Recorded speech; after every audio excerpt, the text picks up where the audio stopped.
नमस्ते दोस्तों, Sunita India reaction में आपका स्वागत है। राधे राधे, राम राम जी। आप सब कैसे हैं? मैं अच्छी हूँ, आशा करती हूँ आप सब भी अच्छे होंगे। तो चलिए जी जानते हैं, एक पांचवी पास सीमा हैदर वो पाकिस्तान से हिंदुस्तान किस तरह से आई, और सीमा हैदर के लिए अलग कानून क्यों? और भी आए हुए थे उस तरह से, घुसपैठिया की तरह आई हुई है लेडीज जेंट्स, उनके लिए अलग कानून हमारे खुद के भारत ही अंदर।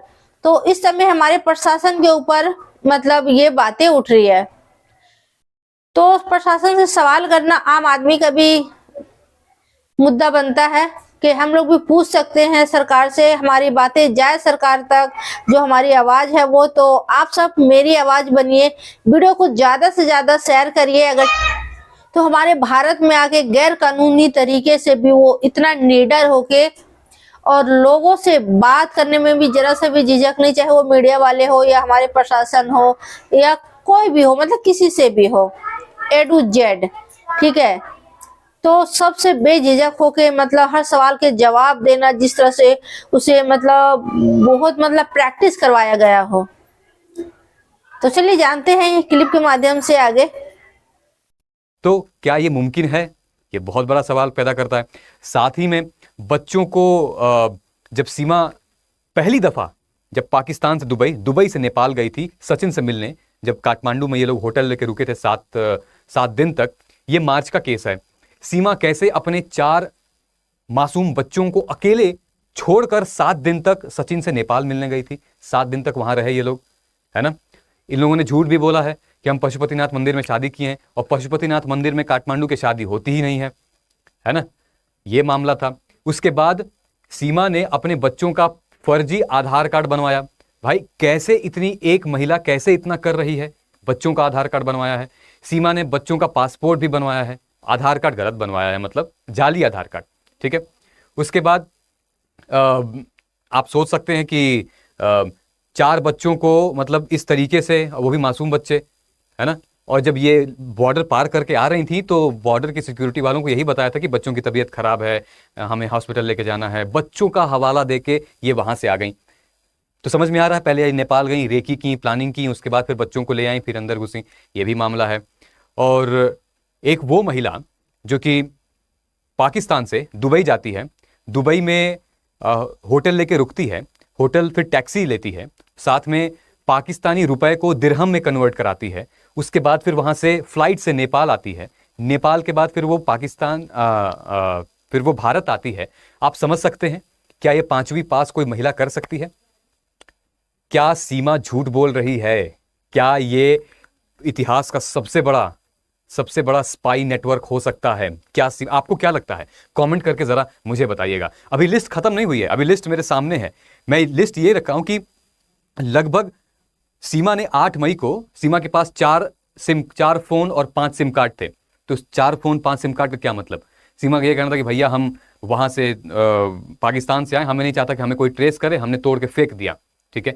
3 सिम कार्ड क्यों? 1 सिम कार्ड भाई मुझे सचिन ने ले आके दिया था, और 2 तो मेरे अपने ही हैं, मैंने भी लिया है यहाँ पे। 5 फोन क्यों? 1 फोन खराब हो गया है, 1 फोन का यहाँ का नेटवर्क नहीं लगता, एक नया फोन लेना था मुझे। अलग अलग सब दलीलें चल रही हैं। सीमा का कहना है कि पाकिस्तान में आप पैसे फेंकिए, कुछ भी हो सकता है। एटीएस ने पूछा इतना पैसा आया कहां से? सीमा ने कहा अब तक मेरा 7 लाख रुपए खर्चा हो चुका है, और मैंने घर बेच दिया था अपना, और वो के घर मेरे ही नाम पे था। क्या पाकिस्तान में इतने अच्छे प्रोविजन हैं कि महिला अगर घर बेच दे तो आसानी से बिक जाएगा घर? कुछ इस तरीके के प्रावधान है। इतना प्रोग्रेसिव हो चुका है पाकिस्तान। मतलब आप समझ रहे हो किस तरीके से ये बात डायरेक्शन जा रही है। साथ ही में कि एक यूपीएसटीएफ के इतने बड़े बड़े ऑफिसर्स के साथ ये कैसे, मतलब इतनी आसानी से कैसे बात कह ले रही है, ठीक है। तो ये सब जो है वो सवाल के दायरे हैं, बहुत बड़े सवाल हैं। और इंग्लिश पढ़ने को कहा गया था, आराम से इंग्लिश पढ़ दी। ये सब शॉकिंग रेवोल्यूशन है, ठीक है। अब आप कमेंट करके जरूर बताइएगा कि किस तरीके से आपको लग रहा है कि इनकी बातों में कितनी सच्चाई है, क्या करना चाहिए। इसी को जस्टिफाई करने के लिए मैंने एक और केस स्टडी लिखी है। सीमा हैदर के केस को देखते हुए एक और केस आया था, जनवरी में आया था। कौन आए थे भाई? ये आई थी इकरा जीवानी ने सेम सीमा वाला जो प्रोटोकॉल है ना इनका, तथाकथित जो पूरा का पूरा केस है, जितना मोडस ऑपरेंडी है सीमा का, इकरा उसने सेम मॉडल फॉलो किया, जबकि ये सीमा से पहले आई थी। गर्ल जो है वो भाई पहले दुबई गई, दुबई से फिर गई नेपाल, नेपाल से फिर आई, नेपाल से आते हुए इसने बेंगलोर गई, बेंगलोर जाके ये अपने आदमी से मिलती हैं। ये जो आदमी है इनका नाम है मुलायम सिंह यादव। तो मुलायम सिंह यादव इनका नाम है और ये उनसे मिलती हैं।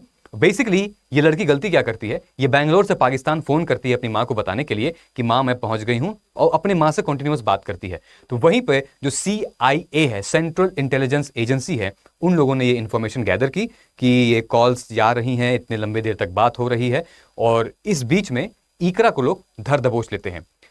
CIA आती है, इकरा से बातचीत करती है, और पुलिस अथॉरिटीज को जब पता चलता है तो ये इनको डिटेन कर लेते हैं, डिटेन करके फिर इनसे सवाल जवाब कहते हैं।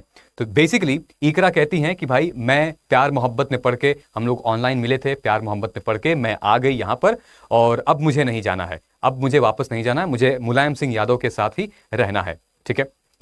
उसके अरेस्ट के बाद फॉरेनर्स रीजनल रजिस्ट्रेशन ऑफिस यानी कि FRRO from where she was back to Pakistan, उनको जो है फाइनली क्या हुआ कि वापसी पाकिस्तान भेज दिया गया, ना इनके पास ना उनके पास, और पाकिस्तान भेज दिया गया। बेसिकली ये जो केस था ये प्योर प्यार वाला केस था, इतना उलझन नहीं था, ना इसमें जच्चा बच्चा थे, ना कोई बच्चा था, ना ही कोई इतना बड़ा खुलासा हुआ था। ये आ गई और इसको भेज दिया गया। ठीक है। ये प्रोब अथॉरिटी ने किया, अब इनको अरेस्ट किया था। इन्होंने ये बोला कि भाई हम कोई हमारा क्रिमिनल बैकग्राउंड नहीं है, हम किसी के एजेंट नहीं हैं, हम सिर्फ और सिर्फ मुलायम सिंह यादव से प्यार करते थे, उसके लिए हम बॉर्डर क्रॉस करके आए हैं और हम चले जाना चाहते हैं। पाकिस्तानी नेशनल इकरा जीवानी अरेस्ट हो गई थी, उसके बाद वापस इसको डिपोर्ट कर दिया गया था। ठीक है। अब यही इंडिया टुडे ने भी छापा था कि सीमा हैदर वाली कहानी के पीछे एक और कहानी थी जो कि इससे पहले थी, जिसकी हैप्पी एंडिंग नहीं हुई थी। क्या अब इनकी भी हैप्पी एंडिंग होगी या नहीं होगी? ठीक है। अच्छा, सीमा हैदर एक पाकिस्तानी महिला गलत तरीके से एंटर करती है, previous met Indian partner through an online Ludo game. ठीक है। लूडो गेम पे इकरा इससे पहले वाली जो थी ये लूडो गेम पे मिलती है, जैसे ये PUBG पे मिलती हैं। ठीक है। ये PUBG वाले हैं, ये लूडो वाले हैं। ठीक।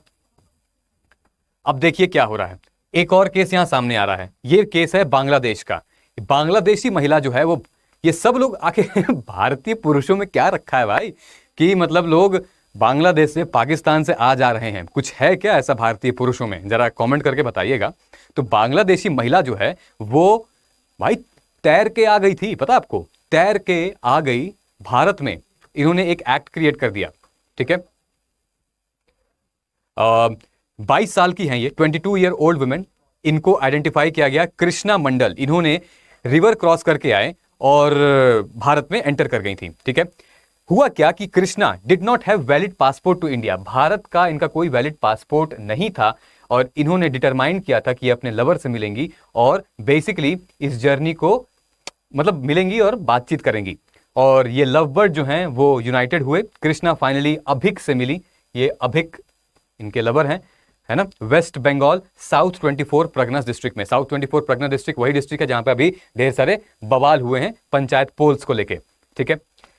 Women swims from Bangladesh to India, ये फेसबुक से मेट हुई थी। ठीक है। इनको भी वापस भेज दिया गया था। अब सबसे इंपॉर्टेंट पार्ट इस वीडियो का ये है, और वो है हमारा what did we do, what did they do wrong, मतलब इन सारे पर्सपेक्टिव में इन लोगों ने गलत कहां किया है। सबसे पहले सिटीजनशिप नहीं ली थी, इनके पास सिटीजनशिप थी नहीं। Granting citizenship is subject to following condition, किसी को भी सिटीजनशिप को ग्रांट करना है तो फॉलोइंग कंडीशन होनी चाहिए, जैसे कि सेक्शन 3 में citizenship act provides for citizenship by birth. ठीक है। बाय बर्थ से हमें क्या भारत की नागरिकता मिल सकती है, एक जैसे आपको हमें मिली हुई है। दूसरा citizenship by descendant as per section 4 of India, मतलब कि आप किसी के डिसेंडेंट हैं, आपके पूर्वज यहां रह रहे थे, भले आप बाहर रह रहे थे लेकिन आपके पूर्वज रह रहे थे, उससे भी आप डिसेंडेंट हो सकते हैं। तीसरा रजिस्ट्रेशन द्वारा, जिसका प्रोसेस मैं अभी आपको बताऊंगा कि रजिस्ट्रेशन आपको करना पड़ेगा, उससे आप नागरिकता पा सकते हैं। उसके बाद आता है सिटीजनशिप बाय नेचुरलाइजेशन। ठीक है। भाई नेचुरलाइजेशन से आप सेक्शन 6 के तहत कर सकते हैं। और citizenship act doesn't allow dual nationality, Bharat में डुअल नेशनैलिटी के ऊपर कोई भी ऐसा कानून नहीं है। ठीक है। 5 मिनट। ठीक है। साथ में on 12 October 2022 the Patna high court ने क्या कहा? पटना हाई कोर्ट ने यह कहा कि भैया कोई भी फॉरेनर अगर भारत में आके किसी भारतीय से शादी कर लेती है तो मतलब वो हस्बैंड वाइफ नहीं हो सकते, वो सिटीजन नहीं हो सकती है। ठीक है, साथ ही में इन लोगों का ये भी कहना है कि अगर जो लोग बाहर से आए हैं उनके पास आधार है, पैन कार्ड है, उनके पास कोई और भी कार्ड है, उससे वो क्या हो जाती हैं, इंडियन सिटीजन नहीं बन जाती। उसके लिए उनको रजिस्ट्रेशन करना पड़ेगा।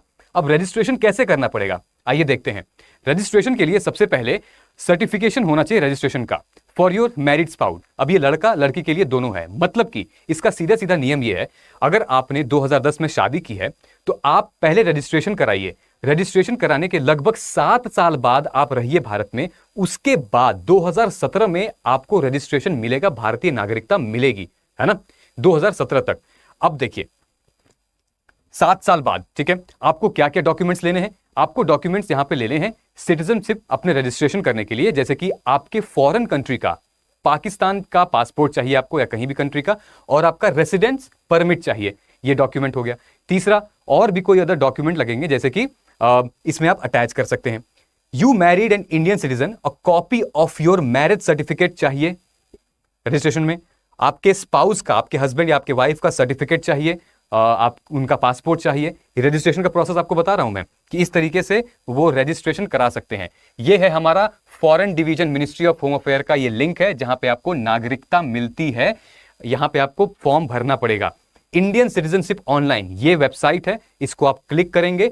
क्लिक करने के बाद ये वाला टैब है, ये टैब जो दूसरा दिखा रहा है वहां पे आपको क्लिक करना है। ये पेज बताता है कि registration as a citizen of India under section 5(1) of the citizenship act 1955, ये वाला आपको क्लिक करना है। आप वेबसाइट पे गए, ये क्लिक किया, उसके बाद आपको ढेर सारी इंफॉर्मेशन पूछेगा।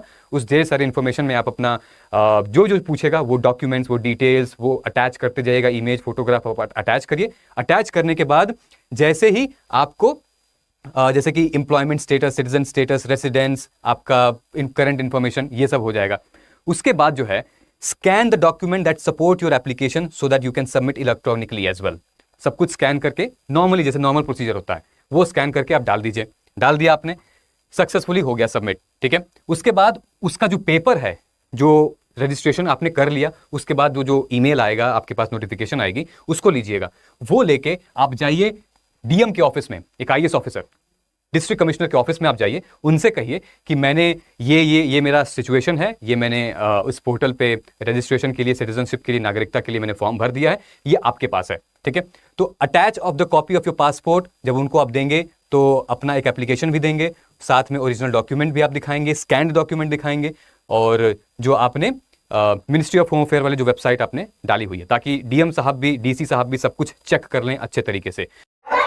तो दोस्तों सुना आपने, ये सारी क्लिप अच्छे से आपने देखी होगी, अच्छे तरीके से समझ आया होगा। अगर स्किप करके नहीं देखे होंगे तो किसी इंसान को भारत के अगर नागरिकता चाहिए, यहाँ पे शादी कर रहे हैं, तो यहाँ पे रजिस्टर करवाने के बाद 7 साल भारत में रहना है, तब जाके भारतीय नागरिकता उसको मिल सकती है, पहली बात। ठीक है, और अभी 2-3 जने जैसे इन्होंने बताया है, सीमा हैदर के अलावा 2 जने और बताई है, तो ऐसे 2 जने का केस नहीं है, ये हमारे भारत के अंदर काफी है इस तरह का केस। अभी बॉम्बे में अभी कुछ दिन पहले भी देखा होगा, वहां से भी पकड़ी गई थी एक लेडीज। ठीक है, वो भी मतलब गैर कानूनी तरीके से, मतलब फर्जी डॉक्यूमेंट वगैरह बनवा के और भारत में फर्जी तरीके से घुसी हुई थी। तो उसका क्या हुआ अभी तक समझ नहीं आया है, वो कौन सा जेल में है, कि क्या किया उसके साथ हमारे प्रशासन ने, कुछ पता नहीं है। और उसके केस में हफ्ते के अंदर अंदर मतलब पूरे उसके सारे कार्रवाई हो गए। तो सीमा हैदर ऐसा कौन सी जड़ी बूटी है, कौन सी ऐसे गुट्टी वो सब दुनिया को घोल के पिला रही है, जो मतलब मेरी तो समझ से बाहर हो गई सीमा हैदर। और जितने भी हमारे प्रशासन है, पुलिस वाले हैं, जो भी है मतलब, और जो वकील है यहाँ तक से, मतलब एपी सिंह भाई, उनके बारे में भी बोलूंगी। ऐसा कौन सी गुट्टी तुझे, आपको, सॉरी तू बोल रही हूँ, आपको एपी सिंह के बारे में बोल रही हूँ। एपी सिंह भैया, आपको कौन सा ऐसा सीमा हैदर ने गुट्टी ऐसे पिलाई है घोल के, जो मतलब उसके हर एक बात को आप सच मानते हैं, उसके ऊपर आंख बंद करके भरोसा करते हैं, और लोगों को भी ऐसा कौन सा गुट्टी पिला दिया है यहाँ पे, जो उसके लिए कानूनी अलग हो गया है हमारे भारत के अंदर।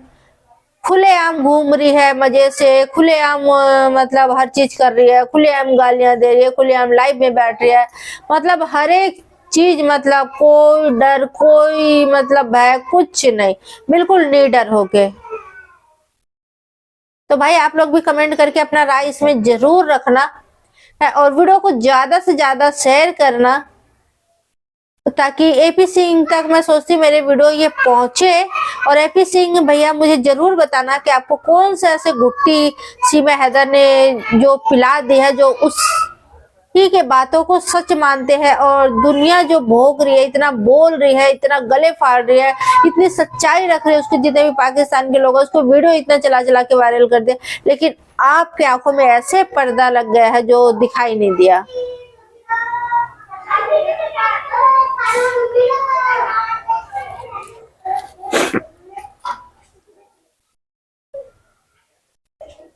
तो दोस्तों चैनल में नए हैं तो चैनल को सब्सक्राइब, वीडियो को लाइक जरूर करें, और वीडियो ज्यादा से ज्यादा शेयर करें, और आपका एक लाइक एक कमेंट मेरे लिए बहुत मायने रखती है, तो प्लीज लाइक कमेंट करना ना भूले। आपका एक लाइक एक कमेंट से मेरी मोटिवेशन बढ़ती है, और वीडियो अच्छी लगती है तो दोस्तों में शेयर करना ना भूले, और भी वीडियो देखते हैं तो प्लीज लाइक जरूर कर दिया करिए। क्या जाता है, लाइक करने में पैसे थोड़ी ना लगते हैं। तो आज के लिए इतने दोस्तों, फिर मिलते हैं किसी नेक्स्ट वीडियो में, तब तक के लिए जय हिंद जय भारत।